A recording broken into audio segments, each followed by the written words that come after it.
Hi hello ನಮಸ್ತೆ, ನಾನು ನಿಮ್ಮ ಜಮೀಲ್ ಸಾಗರ್. ರಾಮ ಜನ್ಮಭೂಮಿ ಅಯೋಧ್ಯೆಯಲ್ಲಿ ಸೋಮವಾರ ರಾಮಮಂದಿರ ಉದ್ಘಾಟನೆ ಸಂಭ್ರಮ ಹಾಗೂ ಶ್ರೀರಾಮಲಲ್ಲ ಪ್ರಾಣ ಪ್ರತಿಷ್ಠಾಪನೆ ಅದ್ಧೂರಿಯಾಗಿ ನಡೆಯಿತು. ಇನ್ನು ರಾಮ ಭಕ್ತರು ವಿವಿಧ ರೀತಿಯಲ್ಲಿ ತಮ್ಮ ಹರಕೆಯನ್ನು ತೀರಿಸಿಕೊಂಡರು.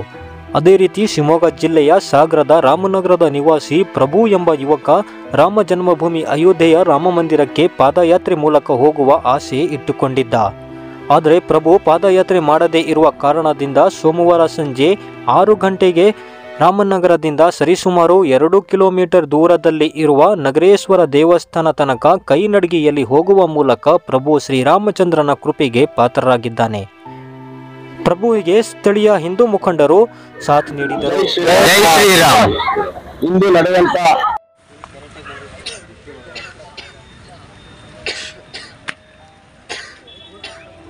जय श्री राम, जय जय श्री राम, जय श्री राम, जय श्री राम, जय श्री राम, जय श्री राम, जय श्री राम.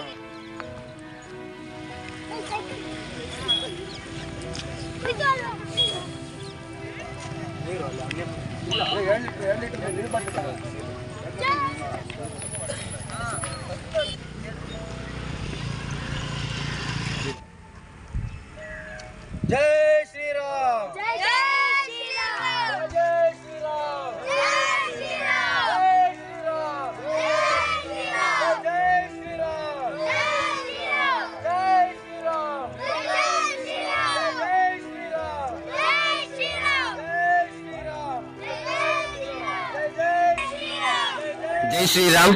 ಎಲ್ಲರಿಗೂ ನಮಸ್ತೆ. ನಾನು ಪ್ರಭುದೇವ್. ನೋಡಿ, ನಾನು ರಾಮನಗರದಿಂದ ಅಯೋಧ್ಯೆಗೆ ನಡ್ಕೊಂಡು ಹೋಗ್ಬೇಕು ಅಂತ ಅನ್ಕೊಂಡಿದ್ದೆ. ಕೆಲವು ಟೈಮ್ ನನ್ಗೆ ಹೋಗಕ್ ಆಗ್ಲಿಲ್ಲ, ಅದಕ್ಕೋಸ್ಕರ ಕಾಲ್ನಡಿಗೆಯಲ್ಲಿ ಹೋಗ್ಬೇಕಿತ್ತು, ಹೋಗಕ್ ಆಗಿಲ್ಲ. ಇಲ್ಲಿ ರಾಮನಗರದಿಂದ ನಗರೇಶ್ವರ ದೇವಸ್ಥಾನಕ್ಕೆ ಇಲ್ಲಿಂದ ಕೈನಡಿಗೆಯಲ್ಲಿ ಹೋಗಿ ಅಲ್ಲಿಂದ ಆಸೆ ತೀರ್ಸೋಣ ಅಂತ ಇದ್ದೀನಿ.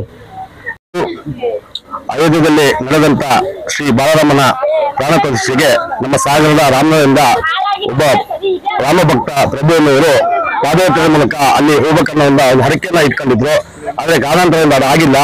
ಆದ್ದರಿಂದ ಇಂದು ರಾಮನಗರದಿಂದ ಇಲ್ಲಿಂದ 2 ಕಿಲೋಮೀಟರ್ ದೂರದಲ್ಲಿರುವಂತಹ ನಗರೇಶ್ವರ ದೇವಸ್ಥಾನಕ್ಕೆ ಕೈ ಯಾತ್ರೆ ಮೂಲಕ ಅವರು ಹೋಗಿ ಆ ಒಂದು ಹರಕೆಯನ್ನು ತೀರಿಸಲಿದ್ದಾರೆ.